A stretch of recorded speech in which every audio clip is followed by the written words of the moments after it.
Let's talk about storytelling. It's the #1 way to sell anything. That's what I learned in school and eventually when I became a storyboard artist in animation. It's extremely important to become a storyteller if you want to be successful as a creative or anything really, including things like marketing. In a previous video, I talked about why it's important for creatives to learn how to vlog. And I shared some of my storyboarding tips that I brought over from Hollywood once I start creating content here on YouTube. I personally believe there's a really big difference between someone who is a storyteller and someone who just creates video content. So in this video, I wanted to share some more tips to help you become a storyteller and not just a filmmaker or just a vlogger. If you like art and entrepreneurship type videos, make sure to like this video, jingle all my bells and buttons for new videos every Monday, Wednesdays, and Fridays. My name is Janet. I'm an ex-Disney artist who quit my full-time job in order to become a full-time content creator. Let's get started. I'm going to start with some filmmaking basics, from easy to a little bit more difficult as we go along. So the first thing I wanted to talk about are low and high angles. This is the #1 mistake I see most beginner filmmakers make. When most people first pick up a camera, you think, how hard could this be? You just hit record and you start filming things. But what most people start doing is you start filming at eye level, meaning you bring a camera all the way up to your face and you film like this. The problem is when you're filming like this, you don't actually film dead on.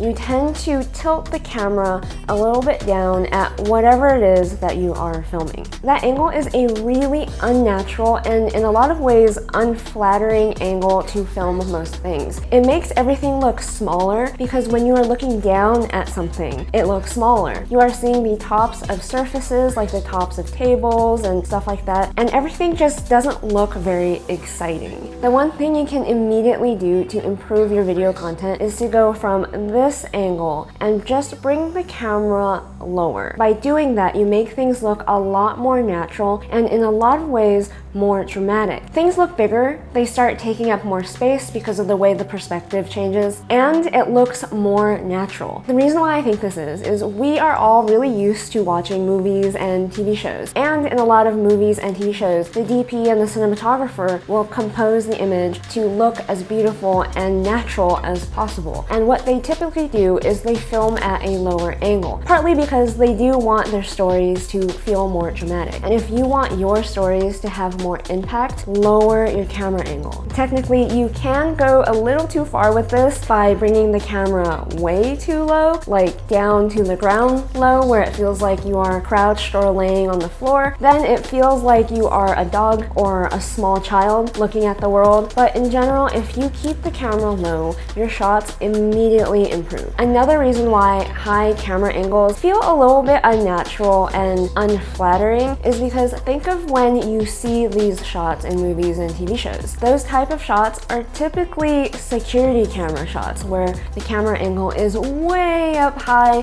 in the corner of a room, let's say. It kind of mimics that shot and it just looks really amateurish when you keep the camera a little bit too high. A good way to remember this is to think of the Asian dad squats. All my fellow Asians out there probably know exactly what I'm talking about. If you have an Asian dad, you probably have seen them do this when they are taking family photos. They kind of do a weird squat, sometimes embarrassingly in public, in order to get the best family photo possible. So remember the Asian dad squat. My second tip is to remember the rule of thirds. When I started doing vlogs, I wanted to bring a little bit more of a cinematic look to the typical vlog. Everyone knows exactly what I'm talking about. It's when vloggers point the camera at themselves and go, hey guys, how's it going? Today I'm going to be doing whatever it is that I'm going to be doing. And that is all well and fine, but I don't really like that look for a number of reasons. It is completely reliant on the main character, the person on camera, being a personality, being super engaging, sometimes obnoxiously loud, and just the opposite of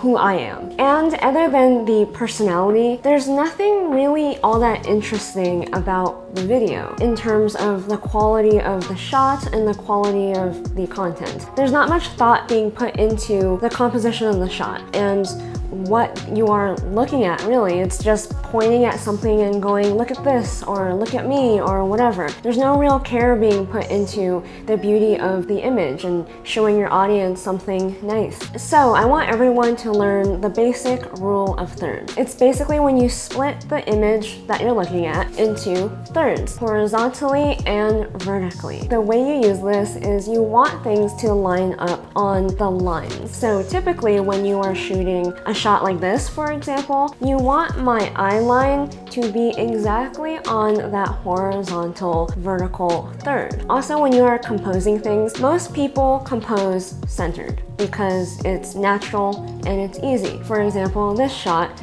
it's natural for me to be in the center of the shot, but not everything has to be centered all the time. If you intentionally put an object or a person on the horizontal thirds, it immediately looks a little bit more artistic and a little bit more intentional compared to if things are a little off center or just off on the side and not properly framed. I use the rule of thirds all the time when I'm composing shots, and it's really helped make my vlogs look a little bit more composed, a little bit more beautiful, a little bit more interesting to look at, whatever it is to keep people interested while watching my vlogs. Now, there's absolutely nothing wrong with a centered shot. The thing is, when I'm using it in a story, a video, any kind of video content, I like there to be a reason why I'm using a centered shot. I use my centered shots very similar to the way Wes Anderson and Ozu likes to use it. When you see their shots, it's all about symmetry, balance, meticulousness, and organization.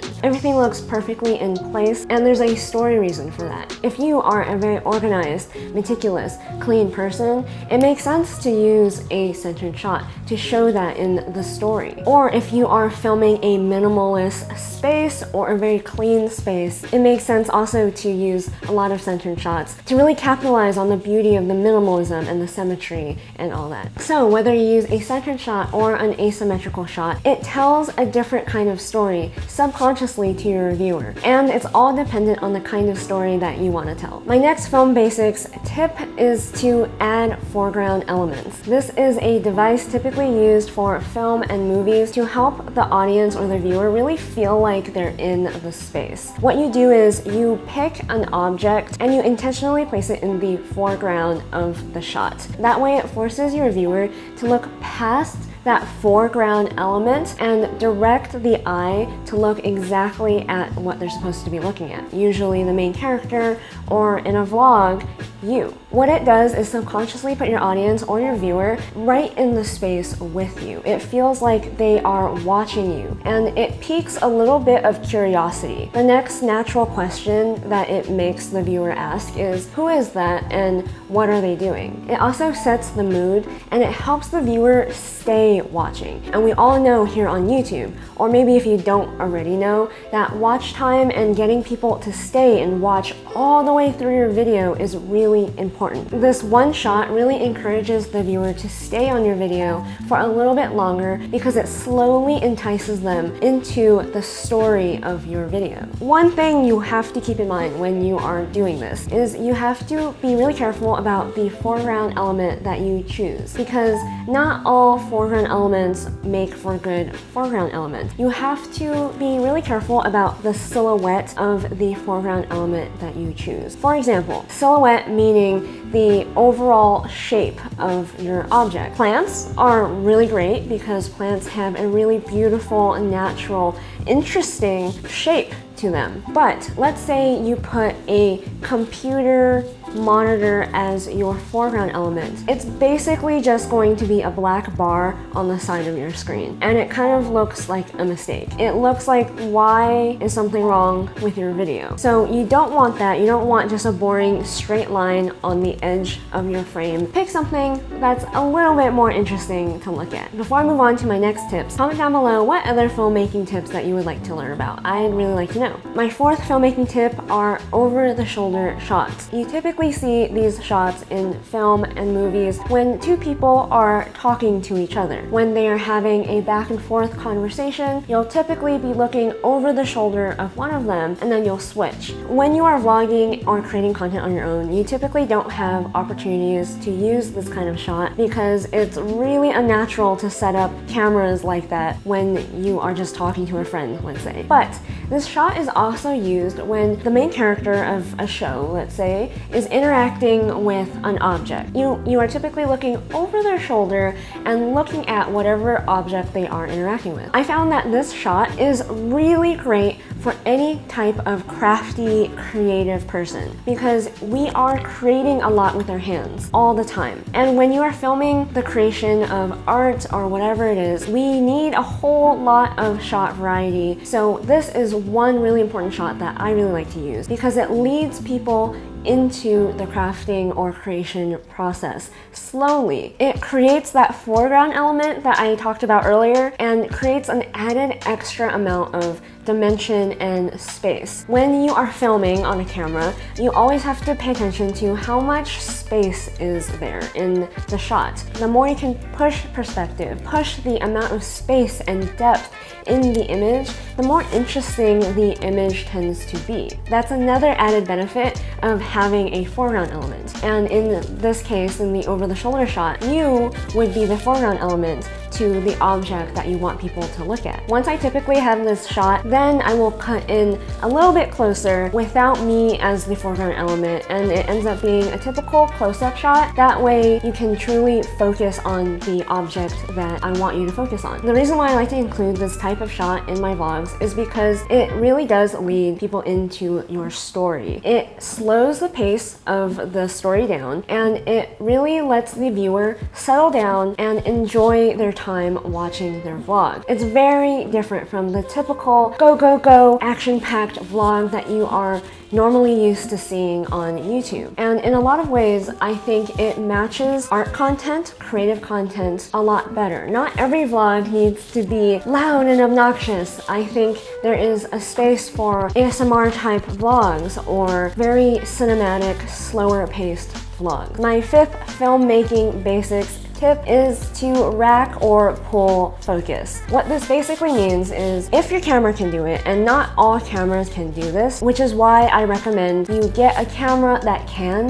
do this, a camera and lens. If you want to know my setup and the camera and lenses that I use, I'll have my camera kit linked down below, but even the new iPhone cameras can do this now. What it is when you start recording, the camera will be focusing only on a certain object, typically in the foreground. Then you rack or pull focus to focus on something in the middle or background. This tip is starting to get a little bit more advanced depending on how expensive you want your vlogging setup to get. But the reason why I really recommend pull focus or rack focus type shots is because it's another way to lead the eye. It tells the viewer or your audience where you want to look. Typically when you rack focus in a shot, you lead the eye through the frame and you are looking not just at one part of the frame or another part of the frame. You look throughout the frame and it's more interesting and dynamic for the viewer. And it tells the viewer, look at this, now look at this, without actually having to say it out loud. You're doing it completely visually and subconsciously. It's also really helpful to get the viewer to focus, let's say, on you. A lot of people want that blurry background look, and they get really expensive equipment and really expensive lenses to get that look simply because they think it's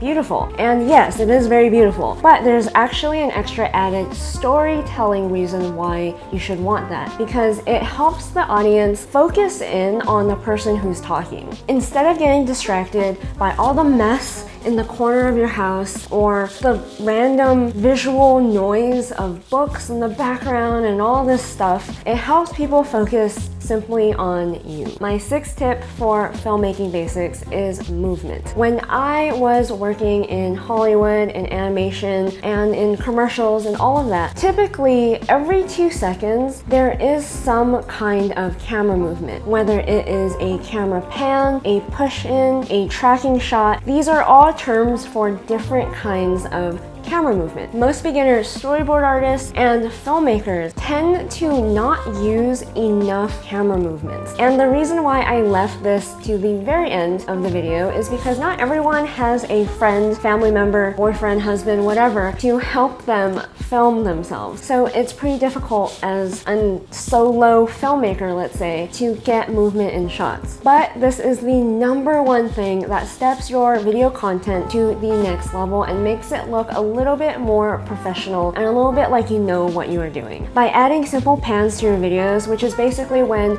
you move the camera left to right, up and down, diagonally, any which way, really. It immediately wakes your viewer up and makes them pay attention to your video. And we all know the reason why that is a good thing, because in 2021, everyone has the attention span of a goldfish. So whenever you can, add simple movement to your videos. For example, in B-roll, you don't have to just film something on a tripod completely still. You can hold the camera and add just a little bit of movement up and down, left to right, and it adds a little bit more interest to your shot. If you want to take this to the next level, have your friend or family member, whoever you can rope into helping you film yourself. Film a tracking shot, which is basically when the camera follows your movement through the shot. Anyone who knows anything about image making knows that when a person is in your photograph, your painting, your video, people want to look at the person. They want to connect with another human being. There is actually data that most people, when looking at an image, immediately looks at someone's eyes. So the more you can be in your shot, the more movement